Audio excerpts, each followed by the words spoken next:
What's going on, everybody? Hope you guys are having a great freaking day. In Kentucky, it's hot as shit.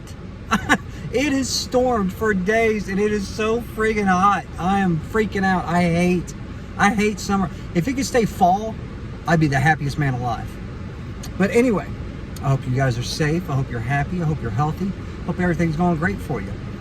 Now, this video, what we're going to talk about is I got an email. And guys, please feel free to leave a comment, like, subscribe, send me an email. It's kyblueneck77@gmail.com. Send me an email. If you have questions, like this person, she sent me an email, it was yesterday. Yeah, it was yesterday. And well, that's when I saw it. But she sent me an email and said, if you don't mind, would you tell us what you was in prison for? Absolutely, I will. I will tell you that her name is, I think it was Lisa. So Lisa, absolutely. And thank you for your email and your questions. Because again, I told you a few videos back, I have been to prison. I've been arrested a lot. I wasn't always this rainbow of fucking sunshine that I am now. You know, but I never get up. I won't get upset. I will, if I have a response, if you leave a comment like that Greg dude, you know, Greg, you know, that called me a scumbag and everything else. That's his opinion. I said he was a bitch. I haven't heard since. So it is what it is. If you want to get into a confrontation, you know, sitting behind a computer screen, that's on you, dude. I'm not doing that. I'm not wasting my time on that. But I will say what I have to say and it'll be dropped. But this young lady that asked me if I would say what I was in jail for, in prison. And yes, I will. I'll tell you the whole story. Okay. You're aware of now, I used to be on drugs. I used to do, my thing is I used to do pain pills and cocaine and some weed occasionally. But cocaine was my drug of choice. You know, I haven't touched cocaine in, God, I couldn't even tell you how long. It's been, God, let's see, that was 2006. I think I did it one time when I got out. So I haven't done it in 13 years, 14 years, somewhere around in there. But it's like, I used to drink a lot. I was never diagnosed as an alcoholic, but I think I was, if not an alcoholic, I was what they would say is a borderline alcoholic. You know, I could fall either way, but to me, I was an alcoholic. But my wife doesn't drink. I haven't had a drink of any alcohol since October 5th, 2019 was the last time I even tasted a beer. You know, and it was one of those where I knew if I kept drinking, I knew what would happen, how things would end up. And I love my wife and my family way, way, way too much to even think about that. But anyway, getting off the subject. This young lady asked me what I was arrested for. Okay, May 8th of 2006, I robbed a bank. And like I said, I used to be on drugs, hardcore. Back then, I was on a lot of drugs. A lot of cocaine. And my daughter was 4 at the time, I think. Yeah, she was 4 at the time. And she was at her daycare. And me and her mom had split up. And we had a lot of different arrangements, custody arrangements, everything. And it was my turn to pay for the daycare that my daughter went to. And I didn't have it. And I knew it was due. And I was working full time. I paid my rent and bills and all this other stuff. So I knew I couldn't explain why I didn't have it without saying something stupid like drugs. So I hold my hand to God. This is how it went. I was driving and I was on my way to my daughter's daycare. And I was thinking of a lie that I could say to get me out of a payment. Excuse me. But I was thinking of a lie that I could say to get me out of that payment for that time. Because I just didn't have it. You know, my dumb ass spent all my money on drugs and gambling. But I was driving and I was like, oh my, I was sitting there, I was holding the steering wheel and I was like, what am I going to do? How am I going to do this? What am I going to say? How am I going to do it? I'm going to rob that bank. That's exactly how I did it. That's how much thought I put into it. It's not like I planned it out and had blueprints. I literally drove, saw a bank, said, I'm going to rob that bank. So I went, I parked my car, and I walked into the bank. I'd never done anything like that before. You know, I walked in, clothes I wear every day, a hat that I wore all the time, no mask, no nothing, just my stupid, ugly face sitting there on a camera. And I walked up to the teller and I said, give me all your money, please. I don't want no one to get hurt.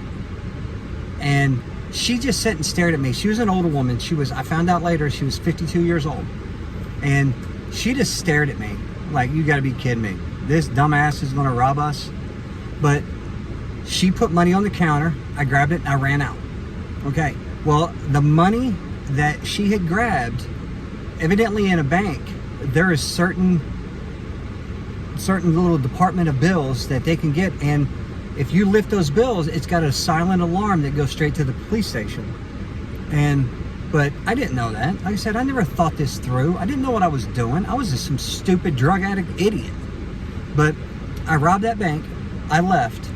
I drove down to Georgetown, Kentucky, and stayed with my mom for a few nights, and just so I can keep her off the news.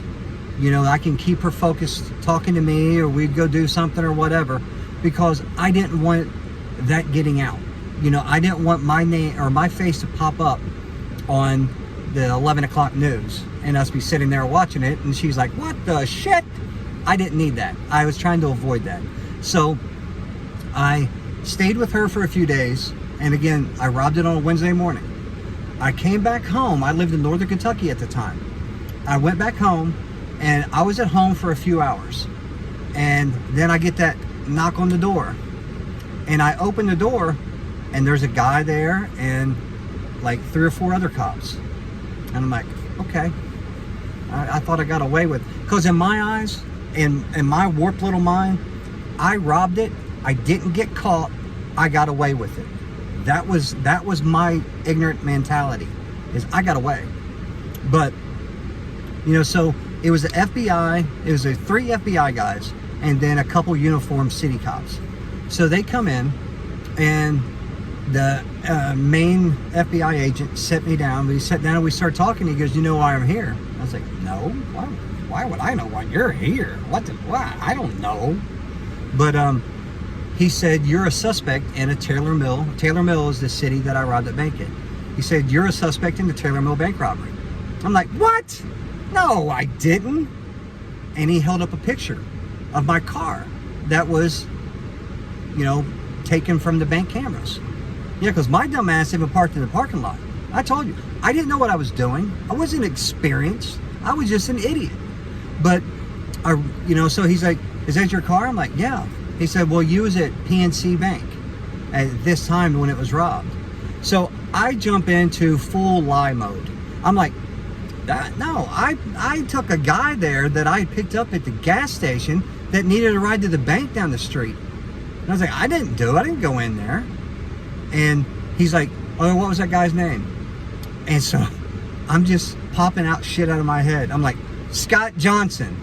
I mean, come on, man, Scott Johnson. How stupid could I have been? But anyway,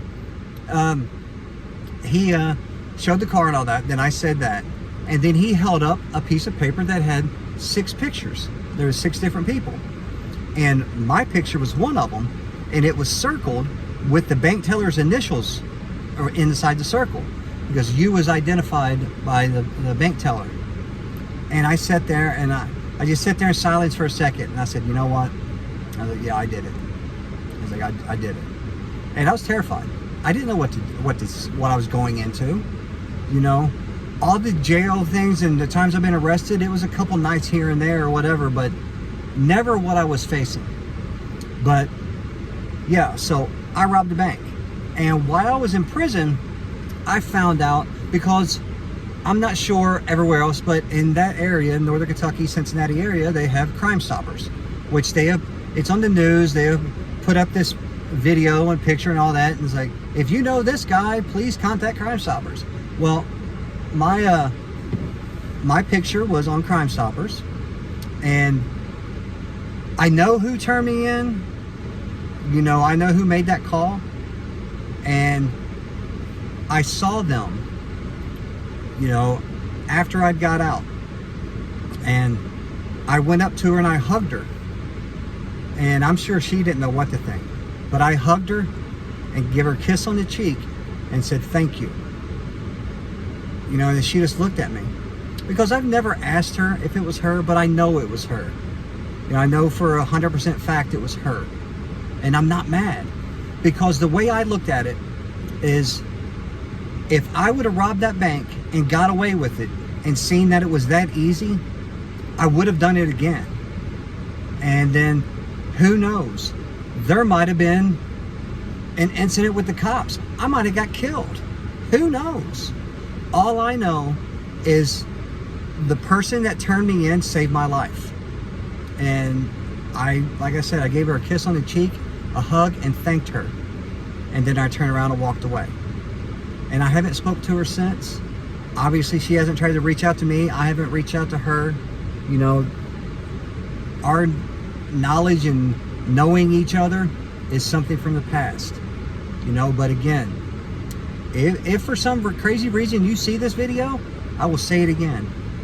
Thank you. You saved my life. You did. You know, and you know, they always said, like, so I went to prison, I went to federal prison, and then when I came home, you know, part of my probation and all that is I had to see a psychiatrist. And so that was part of my probation, and I will never forget it, because my first one, I was telling him this story about everything, and he looked at me and he said, you have an impulse disorder. I'm like, I don't believe you, whatever. You know, it just went on with it. Just the days went on, years went on, whatever. But then I met my wife. And I met my wife 6 weeks later. 6 weeks later, we get married. And we've been married for over 13 years. She is my best friend. She is my soulmate. She is my everything. I love her above and beyond anything in this world. But, you know, I was sitting there after we got married. It had been a year or so after our marriage. I'm like, impulse disorder. Huh. I met this girl 6 weeks later. I'm married to her, and now she's asleep right here next to me in the bed. So maybe that shriek was right. Maybe I have an impulse disorder. But whatever. It all happened. So, young lady that emailed me, I robbed the bank.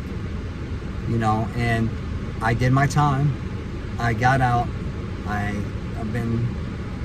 try to be the best person I can every day when I wake up. And some days are good, some days are bad, just like everybody else. You know, there's some days I'll wake up and I'm mad at the world. And then there's some days I'll wake up and I'm the happiest guy in the world. But, like I said, I robbed that bank. The person that turned me in saved my life. You know, after I met my wife, you know, I hated myself forever. I did. You know, because I had a young daughter that I missed out on the first day of school. You know, I missed out on a lot of stuff. But that was years ago. Me and my daughter have the tightest relationship you could ever imagine. I have a absolutely beautiful, perfect little granddaughter. And me and my daughter and my granddaughter and my wife we FaceTime each other almost every night, because she lives about an hour away. So we go see her when schedules are available, because she works. She's actually getting married in October, so her time is taken with planning and, you know, the jitters and all that other stuff. But either way, thank you for turning me in. You saved my life. I hated myself. After I met my wife, it was about 2 or 3 weeks after we'd been officially together and was living together and everything else. It was the first time that I went in, I washed my face and brushed my teeth, and then I looked in the mirror and I said, I don't hate you no more because of my wife. Because I love my wife like nobody's business. But I hated myself for everything that I had done in the past. But again, it made me into a better person that I am. A better husband and a better father, and now a better grandfather. Because I get to enjoy my family. I get to enjoy my girls. And that's what it means the most to me. So, I hope this little explanation, little video, explains and answered all your questions about what I had done to get where I was. Again, anybody has questions or comments or whatever that they don't want to make public on, YouTube, email kyblueneck77@gmail.com. I will respond to you. I will answer your questions. Whole 100,000,000% honest question or honest answer. So if you can take the time to hit that like, hit that subscribe, leave a comment, send me an email, whatever the case is, if you can take that time, I damn sure can take the time to answer you. But guys, thank you all so much. I hope you all have a wonderful, wonderful 4th of July. I hope it's nice where you're at, and I hope you're setting off fireworks tonight, or at least going somewhere and watching fireworks. Either way, guys, I love you all. Thank you all so much, and I'll be back in a couple days.